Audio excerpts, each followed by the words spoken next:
So this is the Straumann Drill Kit. What we're going to do is just have a little run through of how this is set out. So we can see the rose head burrs here in the various sizes. So we've got the 3.1, 2.3 and 1.6 diameter. And this is where you would start.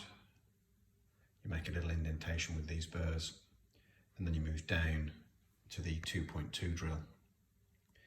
And then we have the bone level and the tissue level drills going across the top row, and then the bone level taper drills going across the bottom row.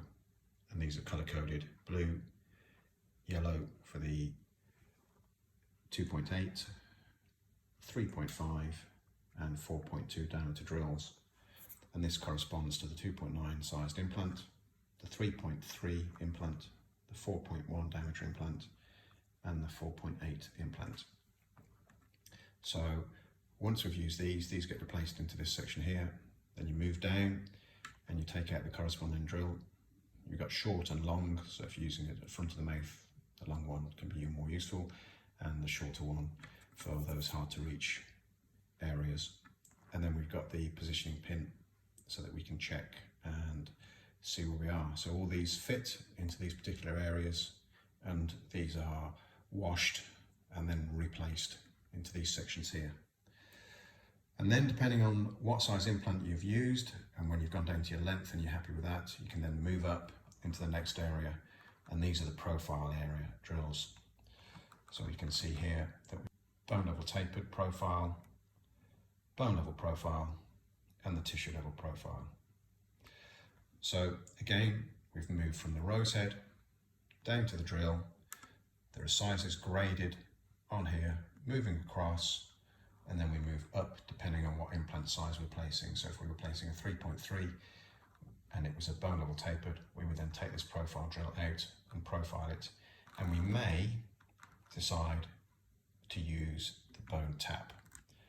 So that's this little component here, and that puts a thread into the osteotomy and allows for a more passive implant in more dense bone. And then again, if we're using a 4.1 diameter, we'd be using the red drills, and again on the top, the tissue level or the bone level, and the bone level tapered on the lower. And again, a positioning pin so that we can check that everything's okay. And then we'd move up, and if we were using a bone level tapered profile, these are these drills here, short and long, and then a tissue level here, and then again, the corresponding taps, whether we're using bone level tapered or tissue level. So once we've created the osteotomy, we're then going to be placing the implant. So what we're doing is we move over to the top here, and then these can be placed into the ratchet. So those go into the ratchet, and that helps you guide the implant in by hand, or if you're using the motor, you can attach these to the motor, and then these will fit into the locks in, and then you can place the implant. And then you can switch from these, so you can switch from hand to motor and back from motor to hand if you wish. And then here is the driver to place your cover screw or your healing abutment on at the end of the process. In this particular kit, what we've got here is a burr that we can also use for removing a little bit of bone, and then we've got some spare areas where you can place extra instruments.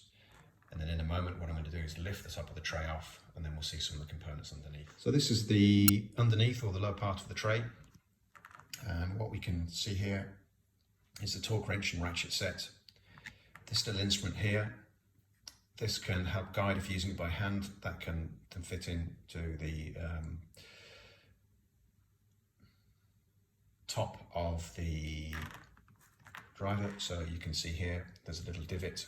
So as this sits into the locks in, then you can place this little instrument into the top of there, just to help guide it as you ratchet that through.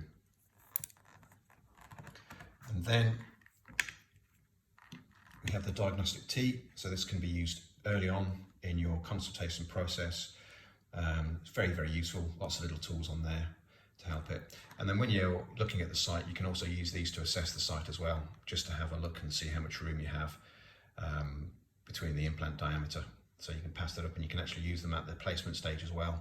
So there's a little hole that you can use just to create your initial osteotomy, just to make sure you're in the right area and you have enough room between the either adjacent implants or the teeth.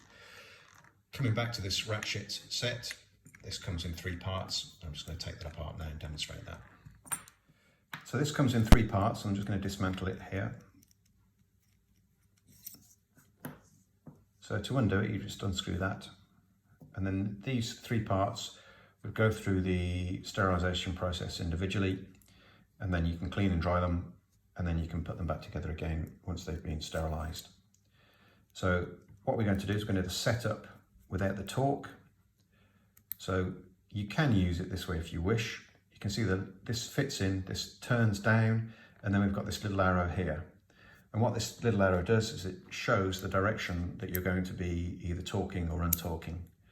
So what you'll hear is the little clicks, and then you'll see that that starts to turn. So if we're doing it in this direction, what we'll be doing is we're actually turning the implant into the osteotomy. If we want to reverse it, for whatever reason, we can turn it around and then we can start to reverse. And we get the same ratchet effect, and you can hear those little clicks. And that just allows us, if we wish to hand place the implant.